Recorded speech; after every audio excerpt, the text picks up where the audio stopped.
tell us how long after dating officially, kind of this time period, did you ask Kylie to marry you? How long after that time period? How long do you guys kind of, date officially, kind of a couple? Yeah. And then you kind of. Yeah. It was just before a year that I asked her to marry me after I started dating. Shy. Yeah. Yeah. And you were pretty much together through that year? Or no? No? So, yeah, we started dating in Denver, and then after the first month we were in Denver, she had been looking at Shelterwood, and so she had to sign a contract whether she was going to go or not. And so we were talking about it, and I just felt like I didn't want to tell her not to go, because it seemed like something that was important to her and she wanted to do. And we didn't know like I didn't know where I was going to be or what I was going to be doing. And I guess I just didn't know the future, and I wanted her to do it if she wanted to do it. And so she did. She signed the paperwork, and then so we dated through the rest of that. And when we were in Denver, and then we went to. She came to Fort Collins because I moved back there for the summer, and so she was living with some friends of mine from the church, and we dated during that. But then she had to leave for Shelterwood because she had signed the contract, so it was kind of a bummer. But that was about 6 months after we started dating, and then she's been there since. And so, yeah. So Kylie, how did he propose to you? And what was the date again? Remind us. So he proposed. It's February 5th.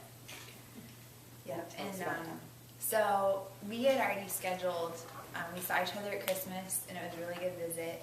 And then we had already bought a ticket for me to come out to Boulder to see him for our 1-year anniversary. I mean, not really for our, but it was that weekend, February 11th. And so it was a normal Sunday morning. I was on kitchen, so I had to go up over to the kitchen early that morning and make breakfast, and then I was like doing dishes afterwards.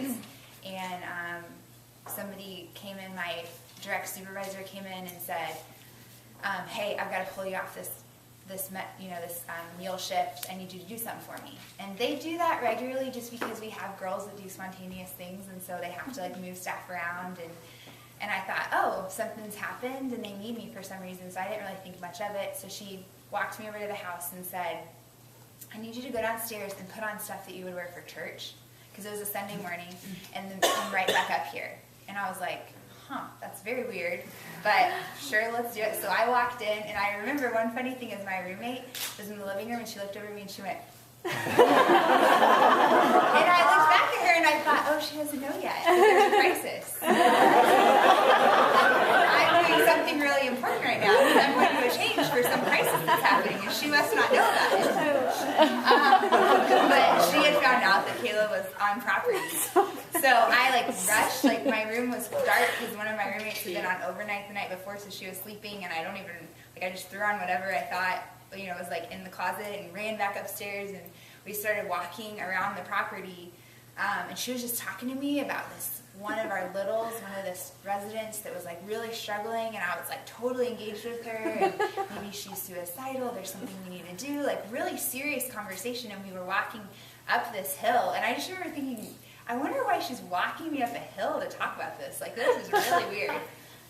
Maybe she's going to lay it on me that the girl's up there and I'm supposed to intervene, or I don't know. And so I'm just really engaged with her and walking up the hill, and I just was looking at my feet, and I looked up, and Caleb was just standing in the middle of this big field, so handsome, and he had roses in his hand, and it was just the biggest shock. I couldn't wrap my mind around the fact that he was there. And the person I was with, my supervisor, goes, well, I'll see you later. And she just trucked it back down the hill. And so I was just standing there looking at him, and it was awesome. So I walked over, and he gave me a big hug, and then immediately dropped to his knee. I could tell he was geared up to do something. It wasn't just hey, I just wanted to see you a week earlier than we had planned. And dropped to his knee and said that he loved me. It was the first time he'd said he loved me, and that he wanted to spend the rest of his life with me and love me like Christ loved the church, and asked me to marry him. And I said yes right away, and then we talked a little bit, and then he was like, oh, and I have a ring. And I was like, oh, that's great.